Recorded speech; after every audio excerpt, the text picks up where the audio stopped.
Hi hello, welcome back to Swapnavarshini Reddy YouTube channel. మరో కొత్త కథతో మీ ముందుకు వచ్చింది స్వప్న అక్షయవర్షిణి. వెళ్ళిపోదామా కథలోకి? ఒక ఊళ్ళో అవ్వ మనోడు కదా. అవ్వ ఎప్పుడు కష్టపడతానే ఉండేది, కష్టజీవి. కొడుకు కోడలు చనిపోయారు, మనవడు మాత్రమే మిగిలాడు. గారాబంగా ఆస్తి లేకపోయినా సరే గారాబంగా పెంచింది ఆ మనవడిని. అయితే మనవడికి పని చేసే ఉద్దేశం లేదు. పెద్దోడైపోయాడు కానీ తింటాం నిద్రపోవటం, మళ్ళీ తిండి కోసం ఎత్తుక్కోవటం, ఇంట్లో ఏమైనా వండపైన డబ్బులు తీసుకెళ్ళి కొనుక్కోవటం, డబ్బులు లేకపోతే వీళ్ళ దగ్గర డబ్బులు తీసుకొని కొనుక్కొని తినేయటం. అంతేగాని అవ్వ పెద్దదైపోయింది, పెద్ద వయసు వచ్చింది, నేను పనిచేసే వయసు వచ్చా, నేను అవ్వను కూర్చోబెట్టి నేను పని చేద్దాం అన్న జ్ఞానమే లేదు వాడికి. కొంతమంది పిల్లలు అంటారు ఇప్పుడు కూడా, ఏమంటారు, ఇళ్లలో మంచిగా చదువుకోమంటే పారిపోయి వచ్చేస్తారు. ఏదన్నా పని చెప్తేనేమో కన్నావుగా నువ్వే చేయాలంటారు. ఇక ఎంత దరిద్రపు మాటలు మాట్లాడతారు, నా అనకూడదన్నమాటలు. కష్టపడి పెంచింది ఈ మాటలు అనిపించుకోవడానికి కాదు పేరెంట్స్. అవ్వ పెద్దదైపోయింది, కొడుకు కోళ్ళు చనిపోతే ఎంత అపురూపంగా పెంచుకుంది. ఆ ప్రేమకు విలువ ఏది? ఇంకా పనిచేసి పెడితే ప్రేమగా చూసినట్ట మనవణ్ణి. డొక్కలు ఇరిగిపోయి ఎముకలు బక్క చిక్కిపోయిన అవ్వని చెయ్యొచ్చా అట్లా? తప్పు కదమ్మా. సన్నాసి వెధవ.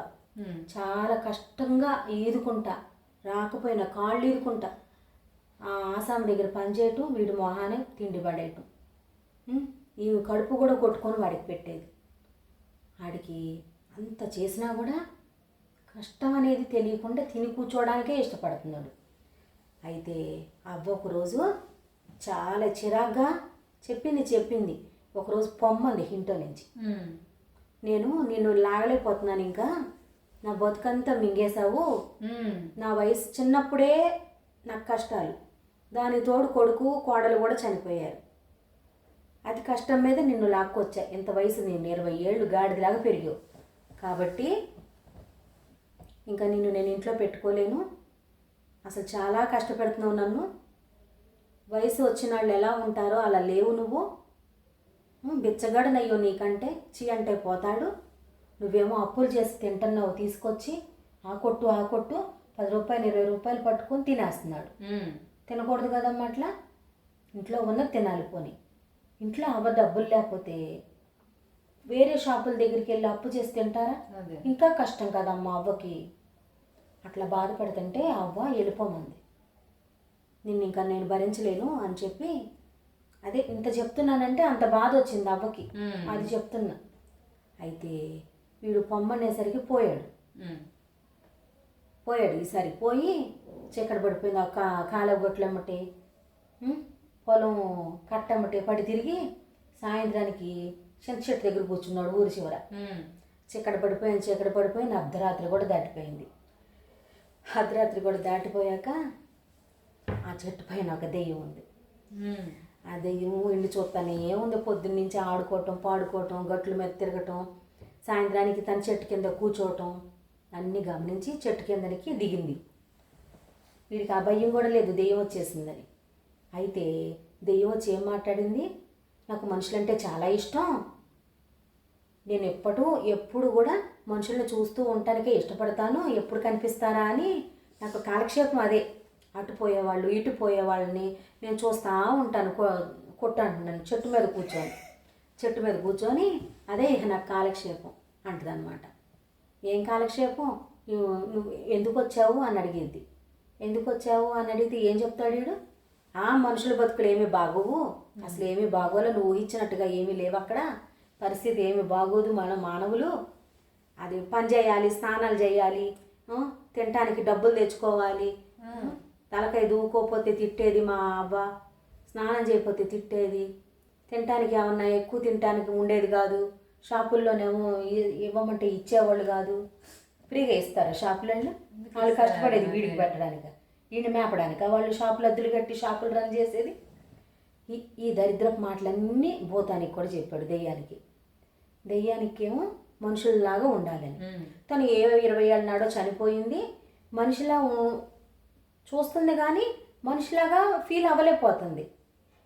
శరీరం లేదు కదా, ఆడుకోవాలని, అన్నం తినాలని, ముఖ్యంగా అన్నం తినాలని కోరికగా ఉంది. సరే, నీకు మనిషి బతుకు నీకు ఇష్టం లేదు కదా, మన ఇద్దరం అనుకుంటే, ఇద్దరం ఒకటే మాట మీద ఉంటే చేసేయగలం మనం. నేను నీ శరీరంలోకి వస్తా, నువ్వేమో నా శరీరంలోకి వచ్చి, నీకు హాయిగా పడుకోవటమే ఇష్టం కదా పని చేయకుండా. నాలాగా ఉన్నావు అనుకో, ఆకలి దప్పికలు ఉండవు, పని చేసే పని అసలే ఉండదు. నేను నీ దాంట్లోకి వచ్చాను అనుకో, నాకు అన్నం అంటే ఇష్టంగా పని చేస్తాను, డబ్బులు తెచ్చి అవ్వతో అన్నం వండించుకొని తింటా, లేకపోతే నేనే వండుకుంటా, నాతో పాటు అవ్వకు కూడా పెడతా. నా సరదా కూడా తీరిపోద్దిగా, నీ సరదా ఇంకా మహా తీరిపోద్ది, హాయిగా పడుకోవటమే కానీ నీకు కావాల్సింది అని చెప్పి అంటది. మనోడు ఆలోచించుకొని సరేనంటాడు. సరేనని శరీరాలు మార్చేసుకుంటాడు. ఆంఫట్ అనేసరికి ఇది అందులోకి వెళ్ళిపోతే వాడేమో ఇందులోకి వచ్చేస్తాడు. ఎక్కి చెట్టు మీద పడి ఉంటాడట పింజేరి వెదవలాగా. ఇదేమో హ్యాపీగా ఆమె దగ్గరికి వెళ్ళింది. వీడి రూపంలో వెళ్ళింది కదా, మనవాడి రూపంలో. వచ్చావా 4 రోజులకి, దా కూర్చో, అన్నం పెడతా, సద్దన్నం పెడతాను, కూర్చో, కొంచెం ఉందని చెప్పి అన్నం పెట్టిద్ది. అవ్వా పిల్లోడి కోసమే ఎదురు చూస్తుంది. అల్లరి చేస్తేనే కదా మరి తిట్టేది. ఎంత చెప్పినా వాడికి జ్ఞానం రాలా. అయినా కూడా పిల్లోడు కనిపించంగానే అన్నం తినురా, కూర్చో, 4 రోజులు అయిపోయావు, తిరిగి ఊరి మీద పడి తిరిగావు అని చెప్పి తిట్టి అన్నం పెట్టింది. కాస్త ఉంటే హాయిగా తినేసింది. అన్నం తిన్నాక పడుకోవడానికి నలుక మంచమో లేకపోతే వరండాలో పడుకుంటారుగా. అయ్యా మన ఊళ్ళో మునసబు గారి పొలంలో కొంచెం పని ఉందంట, నేను పొద్దున్నే వెళ్తానమ్మా, మరి లేవు తింటానికి కూడా లేవు, నేను అట్టాగే ఉండిపోయా తింటాకి లేక, మరి నువ్వు కూడా వచ్చావు కదా, మరి నీకు పెట్టాలిగా, నువ్వు పని చేయవుగా, నేను పొద్దున్నే 6 వెళ్ళిపోతా పనిలోకి అని చెప్పిద్ది. అబ్బా నువ్వు వెళ్ళమాక, నేను కూడా వస్తాను నీతో పాటు అని అంటాడు. సర్లేమ్మా నాతో పాటు నువ్వు కూడా వస్తావా అని చెప్పి ఇద్దరు కలిసి 6 గంటలకల్లా పొళ్ళు దోముకొని వెళ్ళిపోతారు. వెళ్ళిపోతే అవ్వతో కూడా పని చేపించకుండా, అవ్వ కూడా పని దిగినట్టే దిగింది పొలంలో. చెట్టు కింద కూర్చోబెట్టి ఆ కామందు మునసబు బయటకు వెళ్ళిపోయిన తర్వాత చెట్టు కింద కూర్చోబెట్టి పని అంతా ఈడ్స్ పారేసిద్ది, మొత్తం చేసిపోయి ఊడ్స్ పారేసిద్ది. దానికి తెలియదు కదా పని ఇబ్బంది, తెలియదుగా ఎంత బలమైన పని అయినా. అది మరి సామాన్యుడు కాదు కదా, ఏమంటారు దాన్ని, అది అతీతమైనది కదా మానవులకి. కాబట్టి ఎంత పని అయినా చాకరీ అయినా చేసేసింది. సరే, నాయనమ్మ సంతోషపడిద్ది, అమ్మో ఎంత చాకరీ చేసేసాడు, పైగా 2 పని జీతం తీసేసుకున్నారు. బాగుందిగా. సరే, ఎన్నాళ్ళు లేనిది కొంచెం ఎక్కువగా సరుకులు, కూరగాయలు, పప్పు అన్నీ కొనుక్కొచ్చుకొని 1 కేజీ వచ్చేసినాయి. ఆ రోజుల్లో తక్కువ రేట్లుగా మరి. అయితే అన్నీ తెచ్చుకొని చక్కగా ఇంటికి వచ్చి రాగానే, అక్కడ రెస్ట్ తీసుకుందిగా అవ్వ, ఇంటికి రాగానే పొయ్యి వెలిగించి ఎసరు పెట్టేసింది, బియ్యం ఒక పక్క పప్పు పెట్టేసింది. చక్కగా వండుకొని కమ్మగా తిన్నారు, అంత ఆవకాయ కూడా వేసుకొని తిన్నాక. ఇట్లా 10-15 రోజులు గడిచిపోతుంది అక్షయ. జరిగిపోయాక దెయ్యానికి బాగానే ఉంది, అన్నం తినటం, చాకరీ చేయటం, అవ్వతో సరదాగా కబుర్లు చెప్పి పడుకోవటం, కథలిని. నీలాగా కథలు కావాలి. చక్కగా కథలు వినేసి అవ్వతో కడుపు నిండా తిన్నాక చక్కగా అమ్మని పడుకున్నారు తినేసి. మనోడికేమో అక్కడ చెట్టు మీద చిరాకు పడుతుంది ఆడికి.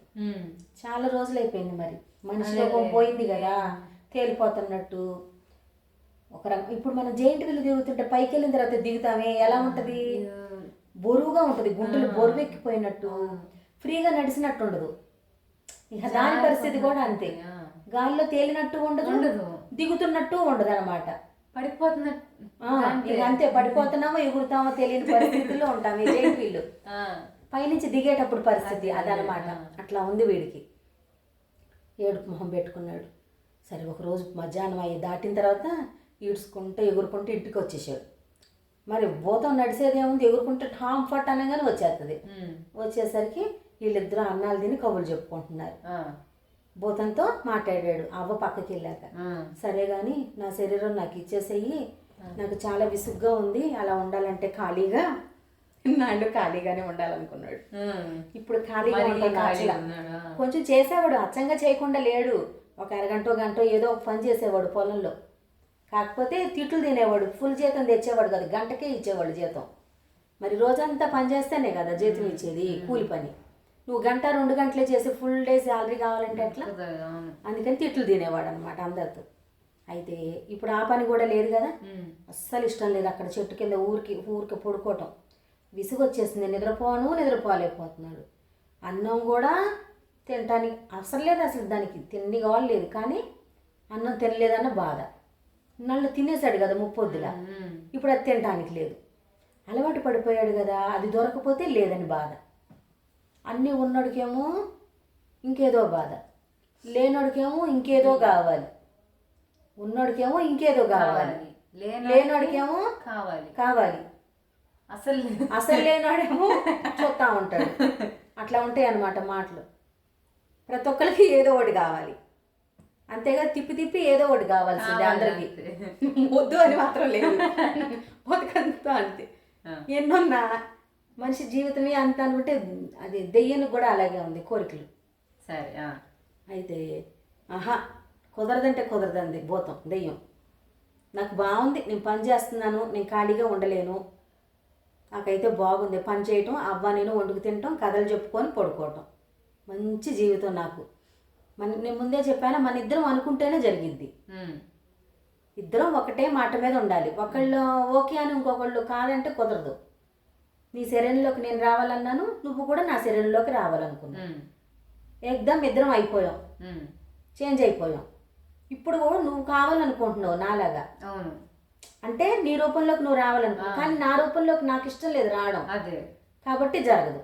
నాకు కూడా అనిపించినప్పుడే ఎక్స్చేంజ్ అయిపోతావు మన దాంట్లో నుంచి ఇంకో దాంట్లోకి అని చెప్పింది అనమాట. మళ్ళీ ఏం చేస్తాడు, కంఫర్ట్ అని వెళ్ళి ఎగురుకుంటా పోయాడు, డొల్లుకుంటాను ఎట్టకొట్ట ఆ చెట్టు మీదే చచ్చాడు వెళ్ళి. సరే తెల్లారిందా, రాత్రి అయిపోయింది, వండుకు తిన్నారా అవ్వను దెయ్యం. తినేసి పడుకొని కథలు చెప్పుకొని పొద్దున్నే ఒక కొట్టబ్బాయి వచ్చాడు, ఒక కౌంటోడు వచ్చి, మీ అబ్బాయి 10 రూపాయలు తీసుకున్నాడు నా కొట్లో తినేసి. 10 రూపాయలు తీసుకోవడం, 10 రూపాయలకి కొనుక్కు తినేశాడు, మరి నా అప్పు తీర్చండి, నెల అయిపోతుంది, నేను షాప్ అద్దె కట్టాలి అని అవ్వని బెదిరించాడు. నువ్వు నన్ను కట్టేసి కొట్టి ప్రాణం తీసినా సరే నా దగ్గర పావలా కూడా లేదు. అది 5 పైసలు కాణాలు డబ్బులు నడిచే కాలం అనమాట. నువ్వు 10 రూపాయలు అప్పు చేసి వచ్చాడు నీ మనవడంటే నేను ఎక్కడ కట్టుతాను? నువ్వు ఆ పిల్లోడిని ఏమైనా చేసుకో, తీసుకెళ్ళి పని చేయించుకొని డబ్బులు తీసుకుంటావో, లేకపోతే నీ డబ్బులను వదిలేసుకుంటావో, వాడిని కొట్టి పని చేయించుకుంటావో నీ ఇష్టం. నన్ను సాగు కొట్టినా నా దగ్గర 5 పైసలు కూడా లేవు అని వదిలేసిద్ది. ఇంకా తనకి ఏడుపు వస్తుంది. ఇంటి మీదకి తగులు, వీడి తిండి పెట్టి వీడికి చిరాకు వచ్చిందనమాట. అయితే పిచ్చి కొట్టులు కొట్టేశారు. 4 వచ్చేసారు ఆ అరుపులకి. కొట్లాళ్ళందరూ వస్తారుగా, ఒకడు కొట్టేసరికి ఇంకో ఉద్రేకం వచ్చేసింది, పక్కనోడికి రెచ్చిపోతారు. ఆ పట్టండ్ర 4 అనేసరికి 4 కలిసి బాధేసి లాగి పీకి కొట్టి చుట్లు పట్టుకొని చెట్టుకు కట్టండి అని చెట్టుకు కట్టేసి కొట్టి పని చేసి 10 రూపాయలు కొట్టింది కాక మళ్ళీ పని చేసి 10 రూపాయలు బాకీ తీర్చు అని చెప్పి ఈడ్చిపోయారు. అని ఈడ్చిపోయేసరికి పోయింది దెయ్యానికి. ఈ పరిస్థితి అంతా తెలీదు. మనుషులు వండుకుంటారు, పని చేసుకుంటారు, డబ్బులు తెచ్చుకొని తింటారు, అంతేగాని ఇట్లా డబ్బులు అప్పులు చేస్తే కొడతారు కట్టపోతే అని తెలియక ఇరుక్కుపోయిందనమాట. ఈ సాగు దెబ్బలన్నీ తినేసరికి ఏడుపు వచ్చింది దెయ్యానికి. ఇక అనవసరం, నా స్థానానికి నేను వెళ్ళిపోతాను, ఈ పని అయితే చేయగలను, నన్ను వీళ్ళు కొట్టేశారు, వీడు ఇంకెన్ని అప్పులు చేశారో వాళ్ళంతా వచ్చి కొట్టేస్తారు నన్ను, ఈ నొప్పులు నేను తట్టుకోలేను అని వచ్చేసిద్ది. ఎక్స్చేంజ్కి వెళ్ళిపోవాల్సిందే మళ్ళీ మన బాడీల్లోకి అని ఒక తీర్మానం చేసుకొని మనసులో వాడి దగ్గర ఒకరోజు పనిచేసి ఆ సాయంత్రం చెట్టు దగ్గరికి వెళ్ళిపోయి ఉన్నాడు కదా అసలు మనవడు, మా అవ్వ వాళ్ళ మనవడు ఉన్నాడా, వాడిని దింపి ఇద్దరు మారిపోదాము, ఎవరి శరీరాల్లో వాళ్ళు వెళ్ళిపోదాము. మళ్ళీ కొట్టారు అంటే రాడేమని చెప్పి కొట్టుడు సెక్షన్ చెప్పలా, కొట్టాళ్ళు నన్ను కొట్టేశారా అన్న సెక్షనే చెప్పకుండా మారిపోదాము, నువ్వు కోరుకున్నావు కదా నీ శరీరం నీకు ఇచ్చేస్తాను అని చెప్పి వచ్చేయమంటది, నేను నీ దాంట్లోకి వెళ్ళిపోతానని. హాంఫట్ అనేసరికి దెయ్యంలాగా అయిపోద్ది. మనవడేమో మానవ రూపంలోకి వచ్చేసి హాబ దగ్గరికి పారిపోతాడు. పని చేయడానికి అలవాటు పడిపోయారని ఆ ఊళ్ళో అందరూ మెచ్చుకుంటారు కదా, పొలంలో కూడా అందరూ మెచ్చుకుంటున్నారని ఆ కథ చెప్పుకొని పడుకున్నాక అందరూ ఇలా చెప్పుకున్నారా, మంచి పేరు వచ్చింది నాకు ఊళ్ళో అని చెప్పి వీడు సైకలాజికల్గా బాగా ఫీల్ అయిపోతాడు మానసికంగా. నన్ను మెచ్చుకున్నారు, పని చేయటం వల్ల నన్ను మెచ్చుకున్నారు. ఇన్నాళ్ళు తిట్టారు, ఫ్రీగా తింటున్నానని తిట్టారు. మెచ్చుకున్నారు కదా, మెచ్చుకోలు బాగా పనిచేసింది వీడికి. తెల్లారి సూపర్ మ్యాన్ లాగా పనిచేసేసాడు. అవ్వ మనోడు మళ్ళీ సరుకులు పప్పు ఉప్పులు అన్నీ తెచ్చేసుకొని వండుకొని చక్కగా తినేసి కథ చెప్పుకొని బజ్జున్నారు మనలాగా. ఇక దెయ్యం ఇక ఎప్పటికీ మానవులుగా మారాలని ఎప్పుడు అనుకోవాలి. వాళ్ళు పిచ్చుకోట్లు కొడుతున్నారుగా మరి. ఏదేమైనా సరే చెట్టు కింద చీకటి పడ్డాక పడుకోకూడదు, చెట్ల కిందకి వెళ్ళకూడదు. మర్రి చెట్టు ఒకటి, మర్రి చెట్టు ఒకటి, ఇది చింత చెట్టు ఒకటి, మర్రి చెట్టు ఒకటి వెళ్ళకూడదు. చీకటి పడ్డాక ఏ చెట్ల కింద వెళ్ళి పడుకోకూడదు, జాగ్రత్తగా ఉండాలి. సరేనా? ఇప్పుడు అవ్వ మనడు చక్కగా ఉండి ఇంట్లో హెల్దీ వాతావరణంతో హ్యాపీగా గడుపుతున్నారు. తర్వాత వాడికి పెళ్ళయింది, వాడి పిల్లల్ని పెంచుకుంటా ఉంటే వాడే పనికి వెళ్ళి తెచ్చుకున్నాడు, వీళ్ళందరినీ పోషించాడు. మరి వాడికి జీవితం విలువ తెలిసింది. తర్వాత ఖాళీగా కూర్చుంటే ఎంత ప్రమాదమో గుణపాఠం వచ్చింది వాడికి.